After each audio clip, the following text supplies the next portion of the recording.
A crock pot is a great way to put a meal on the table that's really quick and simple. You start it in the morning, let it cook during the day, and then it's ready for you when you come home. Hey friends, my name's Susan, and welcome to my home. Today I've got you 4 crock pot recipes that your family's gonna love. You know we do, and they are so simple to put together. So let's get our ponytails up and let's get to making some amazing crock pot recipes. Come on guys, you know it's time.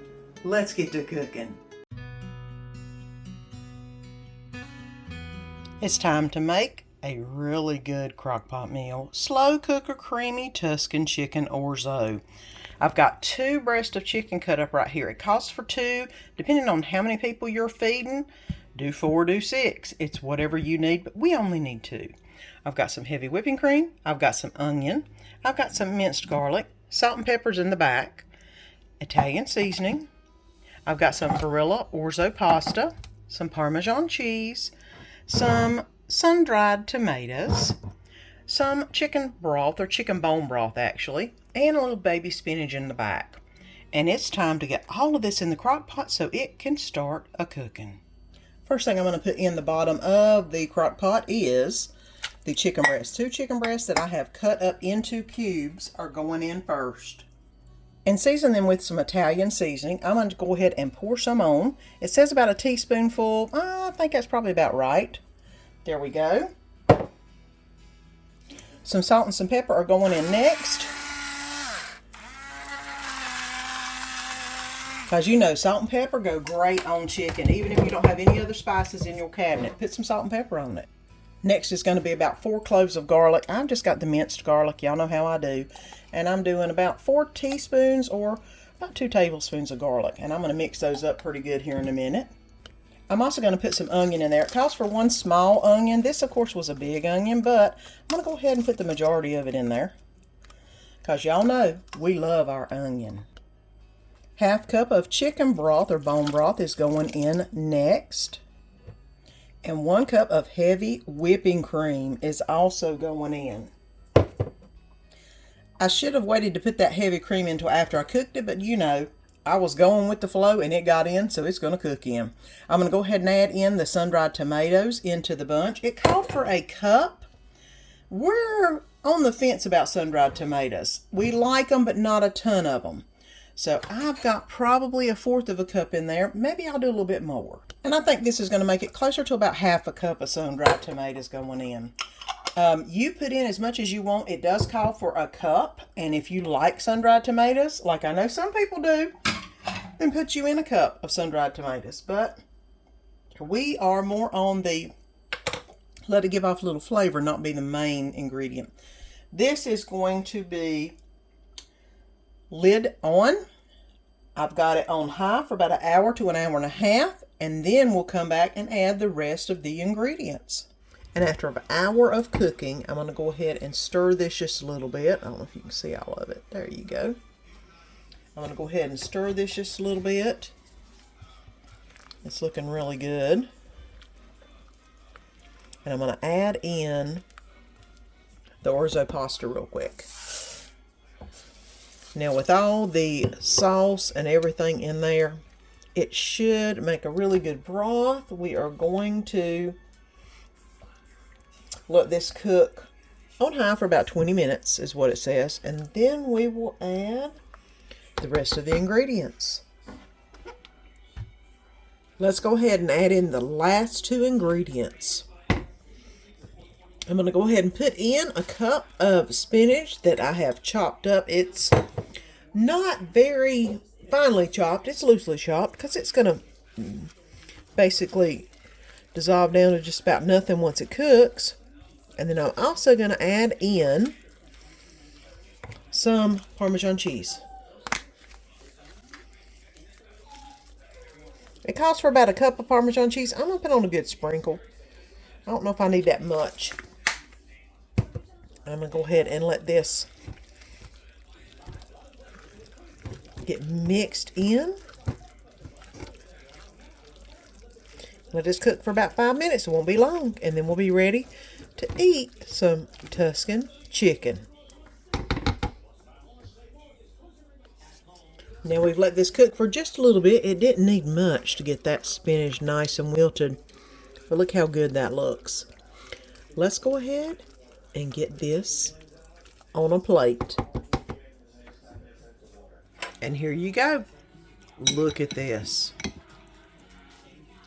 Oh my goodness. That looks amazing. And it is. If you love Tuscan chicken, you will love this. It was so quick and easy, and it was amazing, guys. You got to try it. It's time to do another crockpot meal, and this time I'm going to try some crockpot lasagna. First thing we have is a little bit of Parmesan cheese, some cottage cheese or ricotta, whichever one you like. I've got some tomato sauce, pasta sauce if you want to say it.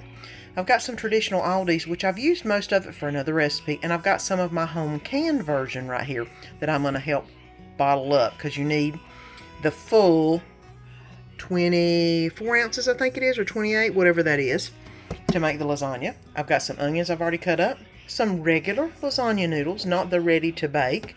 The regular is what you're needing. I've got some mozzarella, an egg, and, of course, the star of the show is the hamburger. I've already got heating up in the pan. So let's get the hamburger fried up, and then we'll come back when I add the next couple ingredients. I've already browned up the hamburger meat, and I've drained the liquid off of it, or most of it. I'm going to go ahead and add in, it says 1 small onion. I've got a decent sized one. I'm just going to put in a pretty good bit of onion in there, because y'all know we love us some onion. And I'm going to let this saute up just a little bit before I put in the next item. There we go. So let's get this to where it is a little bit more tender than it is right now. In only a few minutes, we've got all the onion looking very opaque. I'm going to go ahead and add in about a tablespoon of garlic to the mix and stir that in to give it a little more flavor, because y'all know that is some good stuff. I love onion and garlic. Now that's in. The next thing we're going to add in is the spaghetti sauce. I went ahead and got what was left a part of the traditional spaghetti sauce and added some of my homemade into it. And I'm going to go ahead and put this in. There we go. And then let this go around all the hamburger meat and get all covered. And that's looking really, really good. Okay. Now let's go ahead and let this soak into the meat just a minute, and then we'll be ready to layer it up. So let's go ahead and get the cheese and egg mixture going on. I've got 1.5 cups of mozzarella cheese that's going in. There we go. I've got 1 egg that's going into this right there. And I've got some cottage cheese going into this. It says it calls for about 15 ounces. I can't remember how big this container is. This has been in the freezer for a while. I'm thinking I'm going to put about half or so in here. Almost all of it, probably. Because I'm thinking the 8 ounces are the small ones. So this is probably about a 15, 16 ounce, I would think. There we go. Now, you mix all this up with the egg and see what the consistency looks like. I think I'm going to put a little bit more of the cottage cheese in. Probably just about the whole container. There we go. Now, that's looking really good. The next thing I need in is the Parmesan cheese. And it calls for 2 tablespoons of grated Parmesan, and I'm going to just sprinkle it, and call it good. Because that looks like that should be about correct. Now it looks good. We are ready to layer our lasagna up. So let's start laying this up. I'm going to go ahead and put in a little bit of the spaghetti sauce on the bottom, and I had added a little bit of water to it just to do a bottom coat. Because, you know, whenever you do regular lasagna, you basically put something at the bottom. That way it doesn't stick to the bottom, and I'm doing the same thing with the crockpot lasagna as I do with my regular lasagna. The next thing I'm going to do is add in the lasagna shells. Let's see if they fit or how many fit. Well, it looks like one fits. And it looks like I'm going to have to break the other ones a little bit. So let's see what I've got going on here. Okay, there's the first layer of the shells. I'm going to go ahead and put in a layer of the hamburger meat and onion on top of the shells. I'm going to try to get about 3 layers. So let me go ahead and put that on and then spread it all out. And put a little bit of the juice from the pan in there, because that's going to be good. There we go. Now, I'm going to put in the cheese mixture, which I'm using my hands, guys. This is how I do my regular lasagna, too. I'm putting a lot of cheese. I'm breaking it up into probably a 1/4 or so. We've got plenty in here, so that's not a problem. Okay, that's looking really good. Okay, and I'm going to repeat the layer of noodles on top of this, and I'll bring you back. And I've put the next layer of noodles and the next layer of the spaghetti meat and stuff, the lasagna meat and stuff. I'm going to go ahead and put a little bit of Italian seasoning into the pot, or into the crock pot, just because I like a little bit of the seasoning. I've already got the garlic in there, so that's good. And this will just help give it a little bit more flavor. And I'm going to smooth that out a little bit so it gets all within everything. I'm uncovering my noodles. Let's not do that. There we go.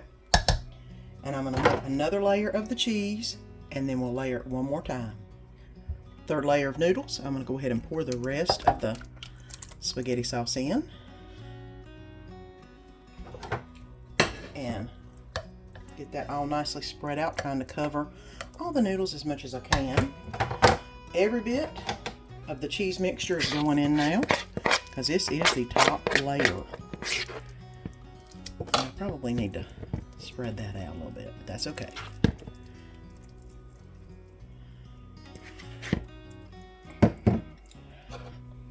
All right.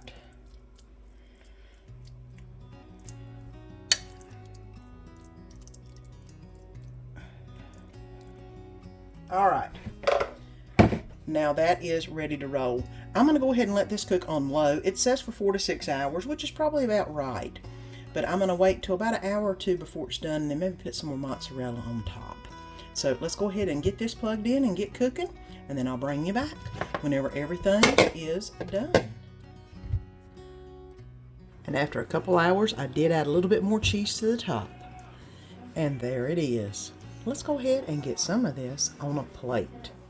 I had never tried lasagna in the crock pot before, and now I am a convert. I can't believe how good this turned out. If you've never made it, it's time to try it. And it's early morning, and we are going to make some slow cooker Cajun chicken fettuccine. I'm just going to do the first portion this morning, what I need to put into the crock pot, which I've got some chicken broth, some oregano, onion powder, garlic powder, some onion itself, some slap your mama, and some chicken breast. And that's what I'm going to do. Instead of the red pepper flake and paprika, I'm going to use some slap your mama, because you know that's spicy and it's really, really good. Also some salt and pepper. But other than that, we're ready to get everything in the slow cooker so it can cook while we're gone to work. I'm going to go ahead and put the frozen chicken breast into the crock pot. This is my smaller crock pot. Like I said, I'm only half in the recipe, so I've got that in. It does call for 1 cup of chicken broth. I am not going to half in that. I think I'm just going to put the whole cup in. That way it covers the whole bottom. Now for a little bit of oregano. A little bit of onion powder. And a little bit more of garlic powder, that is. There we go. I'm going to add some of the slap your mama in. And this is very spicy, so I'm not going to put too awful much, because y'all know I love the spicy, but this thing can get you. Let me go ahead and flip the chicken around into the mixture. That way it can get well coated. Get all that good chicken juice all over the place. Now I'm going to add basically half of a cut up onion on top, which was kind of weird, but that's what it said. So that's what I'm going to do. And of course, y'all know, Vidalia, it's the way I roll. There we go. This is going on low while I'm at work. I'm going to put it on 8 hours, and then we'll come back and see what we have. And when I come home from work, this is what everything looked like. I am going to go ahead and add some noodles, which, no, surprise, surprise, I didn't use fettuccine noodles. I used penne. I've got some heavy cream and some Parmesan cheese that are going in. And Dolly is wanting some food apparently. So let's get to putting everything into the crock pot. And I'm going to go ahead and use my meat masher here to shred my chicken. If y'all haven't figured this out, I've done this quite a few times. It makes it into beautiful little pieces of chicken as long as you don't have any vegetables in here at the time or nothing that would be mushed. You can go ahead and do this. And like I said, look at all that beautifully shredded chicken in very little time. I'm going to go ahead and add in some heavy cream and some Parmesan cheese into the mix. And I'm going to go ahead and stir this up. And yes, that is Parmesan cheese. And that will melt once it gets warm, so that's not a problem. And I'm going to give it a little taste and see if it needs some more of the Slap Your Mama seasoning in it, because y'all know we like it spicy. I'm going to add just a dab more of the seasoning. Not much, because it tastes really good. Because you know, that's the way it goes. Get this stirred up, and then it'll be time to put the noodles into the crock pot. Now I'm going to go ahead and add the noodles into the mix, and then give that a good stir.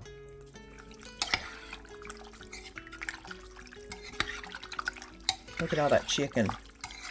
It's not as thick as I would like it to be. It's more watery. Maybe I added a little bit too much chicken broth in. But I'm going to go ahead and put a little bit of a slurry in to see if that'll thicken things up, and let it stay on warm and bubble just a little bit and see if it thickens. And I've tried to thicken this up just a little bit, and it is still not as thick as I would have liked it. Maybe if I let it cook just a little bit longer, it might thicken up a little bit more. I think I probably put a little bit too much bone broth in to begin with. But it still tastes amazing. Let's go ahead and get it in a bowl. A quick meal when you come home. And it is so good. If you haven't tried it, give it a try. And I am going to make a slow cooker meal that you can do as a freezer meal. We've done it and we love it. And it's going into the crock pot today. I've got a rump roast. You could also use any type of meat you want, but it seems like these do really good in it. And 2 cans of beef consomme soup. Once you get it out of the crock pot, you will need some hoagie rolls and some provolone cheese. But other than that, this is all you need, guys. So let's get it in the crock pot. I'm going to go ahead and put the roast in the bottom of the pot. I didn't ask for Angus roast. I asked for something else, and this is what they got me in my order from Walmart. And then 2 cans of beef consomme soup. Now, whenever this meat is cooking down, it'll make its own juices. But between that and this beef consomme soup, oh, you have a French dip for sure. So let me go ahead and put the lid on this, turn it on low, let it cook all day while I'm going to work. And then we'll have some goodness whenever I come home. And I got back from work today, and this is what I'm looking at. Let me get this shredded up so we can get this on a sandwich for some supper. And look at this. It is just pulling apart. Oh, it's like magic. The top did get a little bit brown because it was out of the fluid. But what I'm going to do is shred this up, leave it in the fluid for just a few minutes so it can rehydrate if it got a little bit dried out, which look how tender and juicy that looks. I don't think it got dried out at all, but I just need to go ahead and get this shredded up. It did have a little fat cap on that one side. I am not going to utilize that, but that can only make it taste even better. So let me let this soak up a little bit of juice, and then it'll be time to get it on a hoagie roll so we can have some French dip sandwiches. This is so amazing. It has so much juice. It is so tender. Oh, I love French dip sandwiches, and this did not disappoint. I did put some provolone cheese on it, and that dip sauce was money. I love a good crockpot recipe, and I know y'all do too. I hope you enjoyed these, and I hope you try to make them and let me know what you think about them, because a good crockpot recipe is always worth sharing. Don't forget, the recipes are down below in the description where the timestamp is, and if you have any problems getting to those recipes, comment me and let me know. I'll make sure that you get them.